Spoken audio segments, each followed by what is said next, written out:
In order to tell you my why, I have to kind of tell you about my why nots.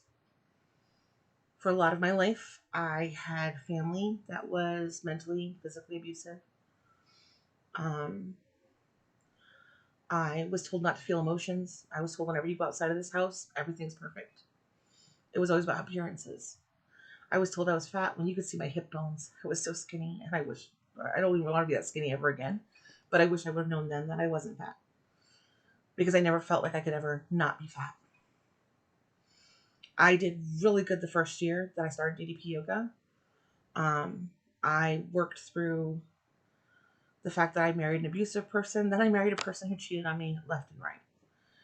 My inability to feel my feelings or deal with my feelings or even recognize my feelings led me to people who told me that I didn't need to worry about me. I need to worry about everyone else in my life. And a lot of my adult life, my main priority was my kids. I lived my life for them. And I never took care of myself. When I got really sick and I was on medication that made me gain a lot of weight, and the doctors couldn't figure out why I couldn't lose weight, I didn't have the money to pay for different doctors that weren't my insurance to try to figure out what was wrong with me. Why I couldn't lose weight, why I could eat a perfect diet, go to the gym 6 days a week, and not lose a pound. And I mean, now I have some diagnoses. I understand better why I was having trouble losing weight. And I've identified stuff that I'm allergic to and that I have sensitivities to. You know, I did all that when I lost 120 pounds. And then 2020 happened. I had used DDPY yoga, really been working on my diet. Then I got COVID in February of 2020. They didn't know what it was because they didn't know it was here yet. They figured out after the fact when they did an antibody test. But I was so sick and it took me so long to recover, being able to breathe regularly. And last year, my granddaughter was born. Except my daughter lives in Connecticut with her fiance. And last year, we had sold our house and agreed to move to Utah, where we had friends offering us jobs that were going to be better, only for them to completely let us down and leave us in a state with zero friends. We still, to this day, almost a year later, have no friends. And I spiraled into depression. And my what was a why became why bother. And I tried so many times to try to pick back up again and try and motivate myself. And when my granddaughter was born, I realized that I didn't know when I was going to see her. And as of today, I still haven't met her in person. And I want to meet her so bad. But her state's still requiring a 2-week quarantine if you go there from Utah. So I can't meet her in person. Not yet. And I don't know when I will. And I signed up for this in January. I signed up for, Positive Example in January. I said, I'm going to get back on the wagon. I'm going to take care of you because I have a grandbaby that is waiting to meet me.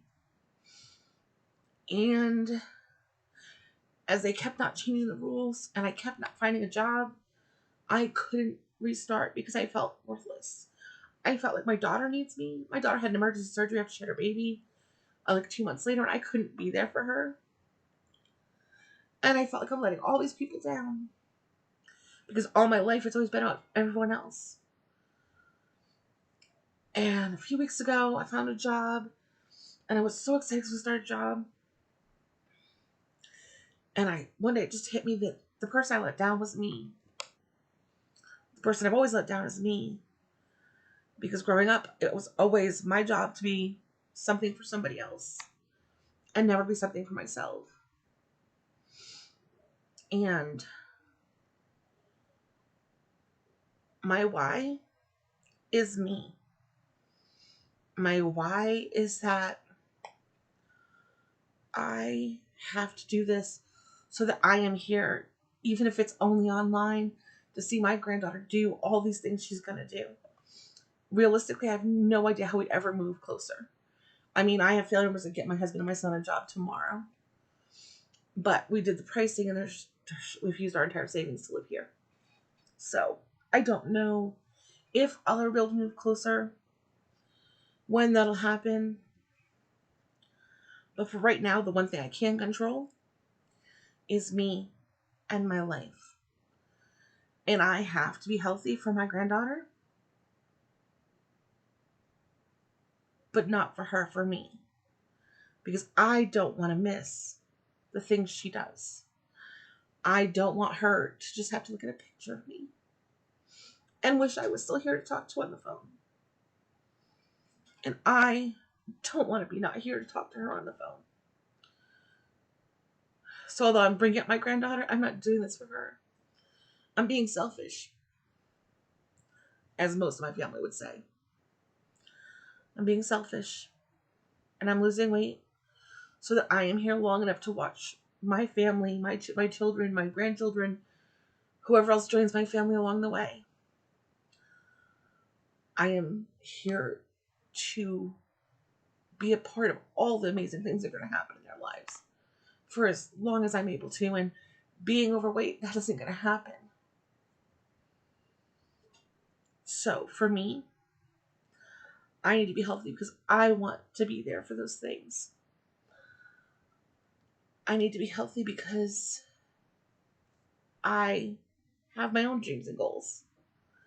Haven't figured them all out yet. Still not sure what I want to be when I grow up, but that's my why, is me. For once in my life, it's me. In my future. And the people in my family that I love and want to share important things with. And that's my why.